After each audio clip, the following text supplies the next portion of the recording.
I am Emily. Jake, 2 years older than me, is a science guy. He's living his childhood dream of a research job and seems fulfilled, even though he's busy all day. Our son Mike is 3 years old, just like Jake. He loves observing and experimenting. Right now, he's obsessed with the goldfish he caught at the fall festival.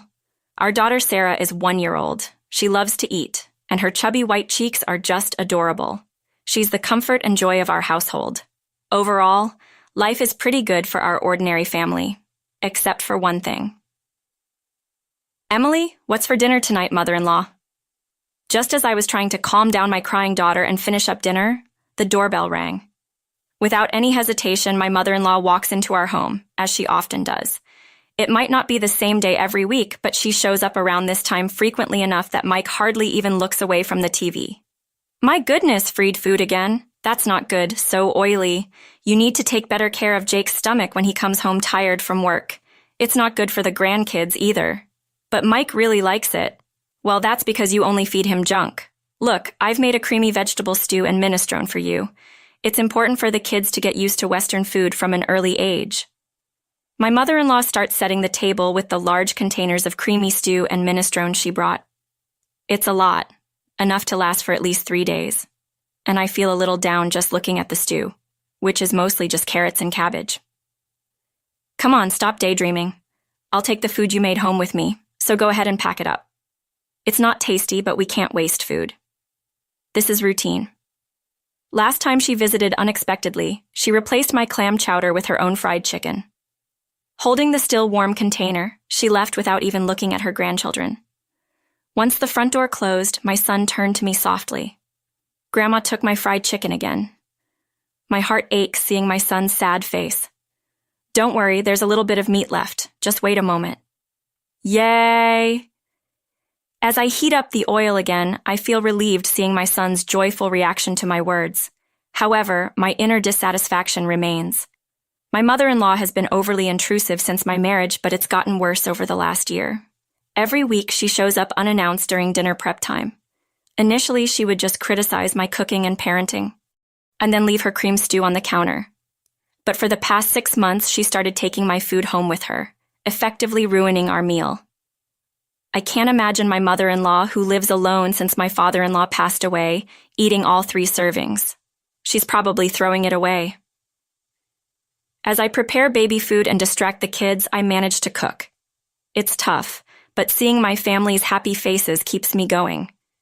Yet, my fried chicken, braised pork, mapo tofu, and hamburgers, all of it gets taken away. I grew up in a family that ran a restaurant, and my dad taught me how to cook, so I'm confident in my culinary skills. And yes, I think my food tastes better than mother-in-law's overly sweet cream stew. It irks me to have my skills negated by her, but with Mike in the picture, I've been struggling to stand up to my mother-in-law, his grandma. More cream stew. Jake, who comes home after the kids have gone to sleep, makes a face when he sees dinner. Since only Mike's share of fried chicken was left, I serve Jake a large platter of the cream stew. What can I do? It's what mother-in-law brings over. If you don't like it, you tell her. Yeah, I guess. Jake pokes at the stew as non-committal as ever. She shows up without considering Sarah's nap time and even takes away Mike's favorite foods right in front of him. Well, she's lonely since Dad died. That was 2 years ago. How much longer do I have to put up with this? Yeah, I guess. Jake is usually reliable, but he avoids confrontation when mother-in-law is involved. Another pointless conversation goes by, and I let out a deep sigh. The only silver lining is that she hasn't suggested moving in. One day, tired of the same old routine, mother-in-law says something different when she drops by during dinner. As usual, Emily, this Christmas, everyone's gathering at our place. What? After your father passed away last year, we couldn't really do anything right. We've been relying on relatives from Dad's side since the funeral, so I'm inviting them to our home as a way of saying thank you. Sounds exhausting, responding with a lack of enthusiasm to my mother-in-law's arrogant tone. I wonder how she plans to host people suddenly when we've always gathered at her brother-in-law's or her own childhood home for Christmas and family reunions. She frowns at me, looking like she's dealing with someone of lesser intelligence. You're not just a bystander here, you'll be helping too. What? Come over on the 24th and help clean up." Stunned by the audacious decision, I tried to quickly object. "But Sarah is so young." "Just use a baby carrier or something. That's how women used to do it back in the day." "Maybe, but you're also in charge of the full-course Christmas meal. Don't you dare repackage store-bought food or cook anything that tastes bad. I don't want to be embarrassed." "What? You can't be serious." "I'm thinking of inviting your dad's relatives on one day and my sister's family and our daughter on another. It'll be a busy holiday." Although she's complaining, I can sense a happy aura coming from her. "Hold on. The one who's going to be busy is me, not you. As the daughter-in-law of this family's eldest son, do your duty properly." Okay, having had her say, my satisfied mother-in-law leaves the meatloaf and heads out, leaving me stunned and my surprised son behind. She doesn't forget to pack the shrimp gratin that just needs to be baked, though that night when I tell Jake about it, he's as bewildered as I am. "What? She's planning a party from Christmas Eve, inviting Dad's side of the family when he's not here?" "Yes, that's the plan." "Well, maybe Mom's lonely." I finally lose my temper at Jake's predictable response. Think about what it's like for me, always being pushed around. Seeing Jake's face turn to an unmistakable uh-oh, he goes silent. But even he realizes that this time, it's too much, and lets out a resigned sigh. "All right, I'll handle the cleaning and entertaining the relatives." "Really?" I'm glad to hear Jake's proposal. It gives me some direction. "But can you still cook the full-course Christmas meal?" Just for this year. Let's keep Mom's reputation intact. Plus, everyone in the family loves your cooking." As he pleads, Jake is staring at the meatloaf mother-in-law left for us. I mean, it's hard to say no after making a concession. "Fine, just for this year." "Thanks, man. I can't wait for Emily's Christmas feast." "Geez, you're in high spirits, aren't you?" Being praised isn't so bad, and I don't mind cooking for people, so I brace myself. It's just for this time. And agreed to prepare a full-course Christmas meal. When I tell my mother-in-law that Jake will stay over to help with cleaning, she makes a displeased face and says, "How could you let the man of the house do such things?" But she seems reasonably satisfied seeing Jake bustle around at his parents' home for my sake. And then comes Christmas lunchtime. "Emily, is the corn soup ready?" "I'm preparing the croutons now." I scurry around the kitchen, getting the carpaccio and corn soup ready. "You're so inefficient. I'll bring the food myself." "I'm sorry, if you're going to complain, try preparing a meal for 20 people. It's really, truly exhausting." Finally, the serving is done, and I sit down at the party. Jake seems to have put our daughter down for a nap in another room. Preparing a full-course Christmas meal for 20 people was hard, but it feels good to see everyone enjoying my cooking. However, that good feeling lasts only a moment. "This quiche looks so beautiful. It's like something you'd buy." Thank you." "Geez, you're good at flattery. This carrot slaw is perfectly balanced with the vinegar. The orange scent really freshens up your mouth." That's because Christmas meals tend to be rich, so I made it a bit more acidic. Something's off. Every time someone tries to compliment my Christmas cooking, mother-in-law interrupts. Something is not right. And the source of this awkwardness is revealed by Sophia, father-in-law's sister. "Emily, mother-in-law is such a great cook, isn't she?" "Excuse me?" Confused, I let out a dumbfounded sound. Unperturbed, chatterbox Sophia continues her story. "Did Olivia make this entire Christmas feast? That's amazing." "Huh. I haven't cooked a full-course Christmas meal in ages. I was going to leave it to my daughter-in-law, but she's absolutely terrible in the kitchen, and she never comes by even when I offer to teach her." What the mother-in-law talks about are struggles she never even faced, as if they're a given, leaving me puzzled. "Oh, Emily, you should really take after Olivia while she's still well. Jake might miss the taste of home sometimes, you know. The way to a man's heart is through his stomach." Daniel, a relative hanging around Sophia, laughs. It feels like he's mocking me. "You know, Olivia, that pork belly stew you made last time was delicious. It's amazing you can cook both Western and Japanese dishes. It's not that big of a deal, but I'm glad you enjoyed it." The mother-in-law smiles and feigns humility. But that pork belly stew was clearly my creation. As I stand there astonished, she mouths, "Go along with it." Apparently, she's been claiming all my dishes, including the Christmas feast, as her own and sharing them with the family. And now she wants me to be complicit in her lie. No way. Especially after she's been criticizing my cooking all this time. Though I want to speak out, I'm overwhelmed by the crowd and find myself speechless. My savior turns out to be my son. "Mom, this omelet is really tasty. It looks different than usual, but your omelets are always good." My young son's high-pitched voice echoes through the room, and the noisy adults fall silent. "Oh, Mike, this is actually hash your grandmother made," Sophia tries to cover for my son, probably out of kindness. But my son responds, astonished, "Huh? But it's tasty, so it's got to be Mom's omelet. Grandma's omelet is super sweet and gritty. It doesn't taste good." My son passionately insists, gesticulating wildly, leaving the adults exchanging puzzled glances. "Of course," the mother-in-law panics. "Emily, don't teach the child to lie." "Excuse me, who's the one lying here, Mom? Am I a liar?" Mike looks up at me, his face full of insecurity. That's when I felt my blood boil. I was foolish. I don't care what people think of my mother-in-law or Jake. I've put up with her because she's Jake's mom and Mike's grandmother. But a grandmother who turns her grandson into a liar just to save face is nothing but evil. If she's going to make my child a liar, I'll become a demon if I have to.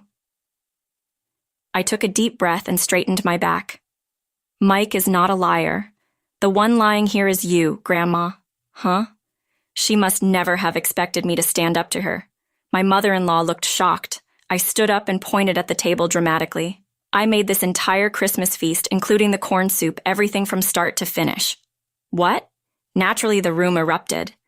My flustered mother-in-law began to panic and yell, Wait, Emily, you've been lying this whole time. Have you lost your mind?" "I'm not lying, Sophia. You said you got the pork belly stew from Grandma, right?" Sophia, now pulled into this, looked up at me, surprised.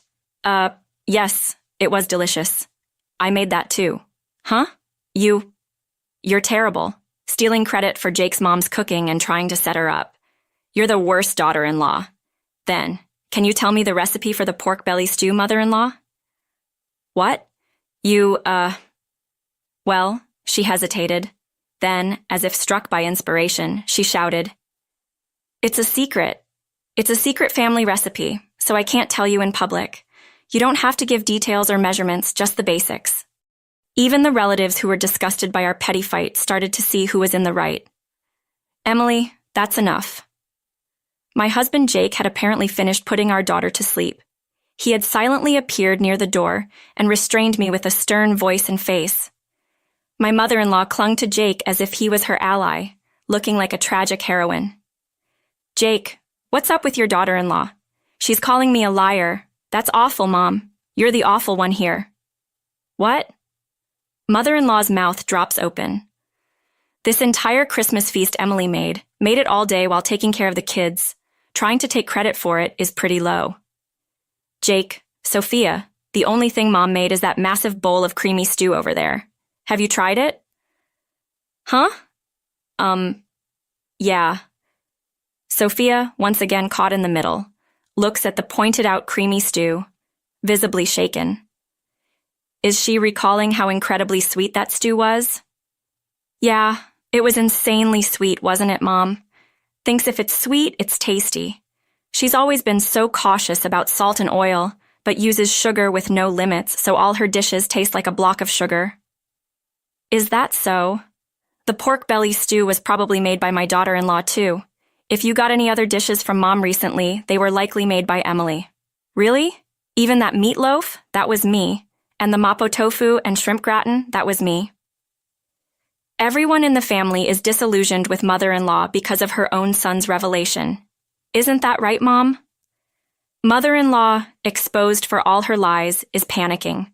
Seems like she's given up on lying and is now trying to appeal to Jake's emotions. "Why? Why are you siding with your daughter-in-law? I'm your mom." "I didn't want to have to say this either, Mom. I thought you were just lonely because Dad isn't here, so I've been having Emily put up with you. But this isn't anything but harassment towards her. There's no reason to protect you anymore. Don't see Emily or the kids ever again. Jake, who firmly dismisses his begging mother, starts to clean up the Christmas feast.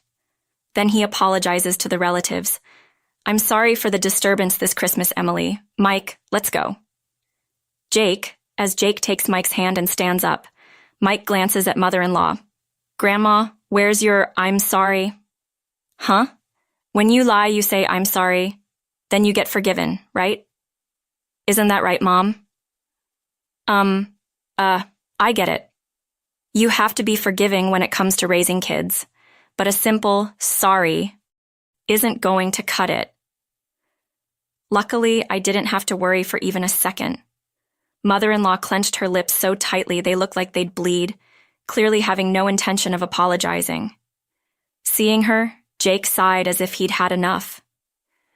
Grandma can't even say, I'm sorry, and she's supposed to be an adult. How sad. Let's go home and have Mom's delicious Christmas feast, okay? We left behind a growling mother-in-law and confused relatives, carrying our sleeping daughter in the Christmas feast as we left Mike's house. We went straight to my parents' place and served the Christmas feast. Everyone was delighted and ate with joy. This is what I had been striving for, so my heart was full. Jake, of course, apologized profusely and promised never to let us meet mother-in-law again. Apparently, the atmosphere at my house remained awkward. His relatives dispersed, leaving only a soulless mother-in-law and some bland food. The next day, mother-in-law's sister and her husband, as well as Jake's sister, visited as promised. Seeing the bland food, they chuckled and said, "Figures." Apparently, mother-in-law's lack of cooking skills was a well-known fact among her relatives. So, you brag about hosting a Christmas feast. I wondered what magic trick you'd pull. Probably just jealous of Emily, who's good at cooking and praised by Jake and Mike. Sorry for the inconvenience, they said after hearing the details from Jake. My sister-in-law thanked me for my efforts. Sophia also called to apologize. I'm sorry for jumping to conclusions. It turns out Sophia also enjoys cooking, and we bonded over a recipe for braised pork belly. The misunderstanding with Jake was cleared up, and I found new friends who share my cooking hobby. I felt refreshed, enjoying a carefree Christmas. Of course, mother-in-law wasn't going to back down that easily, but I'm well prepared. As I'm making cornbread, my phone rings. It's mother-in-law. Excuse me. Where are you? It's dinner time. Do your duty as a wife. Are you making the same mistake and coming over again? She's furious on the other end of the line. How dare you? I came here because you didn't apologize. Come home and clear the misunderstanding with our relatives, then I'll forgive you for embarrassing me. No thanks. What? You'll be the one left out by the family. That won't be a problem. What to begin with, the one who put on airs and got shunned by the relatives was mother-in-law. I've even made plans to cook with Sophia next time. What? Mother-in-law probably never imagined that I'd become close to father-in-law's side of the family. So, what now? Still got any moves left? I add another blow to the stunned mother-in-law. Also, I'm not returning to that house. What? Yes? The kids and I have been staying at my parents' house since Christmas. We're planning to find a new place to live now that the holidays are over. Initially, living near Mike's family was mother-in-law's strong insistence, but Jake's workplace is actually closer to my parents' house. Didn't Jake tell you to stay away from daughter-in-law? But since mother-in-law can't listen better than a child, we've decided to physically distance ourselves. Right now, Jake is the only one living there, and he'll leave once he's ready. What? Where are you? Who knows? You think you can get away with not cherishing Jake's mom? Yes, because Jake and sister-in-law have forgiven me. It's okay. Well, wait, what? Thank you for everything so far, mother-in-law. I'm so happy I'll never have to see you again. Goodbye. What? Wait a minute. With a bit of a laugh, I hang up on mother-in-law, who's screaming like a villain in a superhero show. Then I block her number to make sure I never have to hear her voice again. 2 years later. Mom, what's for dinner today? Hamburgers. Yay, I love Mom's burgers the most in the world. Sarah loves them too. Sarah loves them too? Dad loves them the most in the universe. Dad, that's not fair. My family happily waits for my cooking in the living room. playing around as I fry the burgers in the kitchen.